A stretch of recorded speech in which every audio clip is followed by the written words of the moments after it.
Black death ایک تباہکن عالمی وبا تھی جس نے تقریباً دنیا کی 60% آبادی کو صفحہ ہستی سے مٹا دیا۔ یہ خطرناک قسم کی وبا اکتوبر 1347 میں یورپ کے ایک چھوٹے سے شہر میں پھیلی، مگر دیکھتے ہی دیکھتے اس نے بھی کرونا وائرس کی طرح پوری دنیا کو اپنی لپیٹ میں لے لیا۔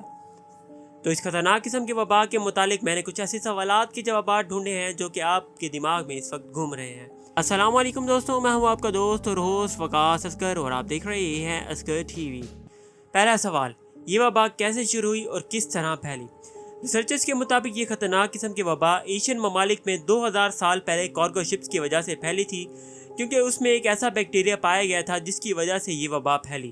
1340 کے درمیان ایک کارگو شپس بندرگاہ پر رکی تو اس میں 60 کے قریب لوگ مر چکے تھے اور جو لوگ بچ چکے تھے وہ بہت ہی بیمار تھے۔ جب ان لوگوں کو ہاسپٹل لے جایا گیا تو یہ وبا وہیں سے پھیلنے لگی۔ وہ سب کے سب بیمار تھے، کچھ کے سر میں درد تھا، کچھ لوگوں کو بخار تھا اور کچھ کو زکام، اور جو ہی انہیں اسپتال لے جایا گیا تو یہ وبا پوری دنیا میں پھیلنا شروع ہو گئی، اور 1347 کے اختتام تک اس خطرناک وبا نے چین، انڈیا، فارس، سیریا اور مصر کو بھی اپنے لپیٹ میں لے لیا تھا۔ دوسرا سوال، بلیک ڈیتھ اللہ کا عذاب تھا یا نہیں؟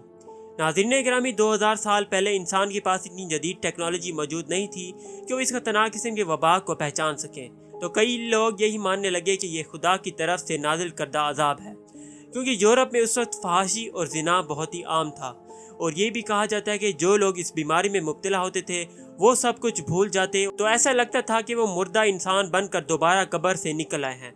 اسے کسی بھی شخص کی پہچان نہیں ہوتی تھی، اس لیے بلیک ڈیتھ جیسے عذاب سے بچنے کے لیے کئی لوگ خدا کی طرف رخ کر گئے اور ان لوگوں نے توبہ کر لی، لیکن پھر بھی اس خطرناک وبا نے 60% دنیا کی آبادی کو صفحہ ہستی سے مٹا دیا۔ سوال نمبر 3، بلیک ڈیتھ کا اختتام ہوا کہ نہیں؟ دوستو، انسان کی فطرت میں ہے کہ وہ مشکل سے مشکل کام کو بھی آسانی سے کر سکتا ہے۔ اسی طرح 2000 سال پہلے بھی انسانوں نے اس خطرناک قسم کی بیماری کی جڑ آخر کار ڈھونڈ ہی لی۔ اس وقت ڈاکٹرز کے مطابق یہ بیماری چوہوں کی وجہ سے پھیلی تھی، جن میں ایک خطرناک قسم کا بیکٹیریا اور وائرس موجود تھا، اس لیے اس خطرناک قسم کی وبا سے بچنے کے لیے وہاں کے لوگوں نے بھی سوشل ڈسٹینسنگ کو اپنایا تاکہ یہ وبا جلد سے جلد ختم ہو سکے۔ اور ہاں، میں آپ کو بتاتا چلوں کہ کوارنٹین جیسا لفظ بھی بلیک ڈیتھ جیسی بیماری کے ٹائم پر دریافت کیا گیا تھا، جو کہ آج بھی استعمال کیا جاتا ہے۔ جس شخص کو بھی بلیک ڈیتھ وائرس لگتا تو اسے 40 دن کوارنٹین میں رہنا پڑتا تھا۔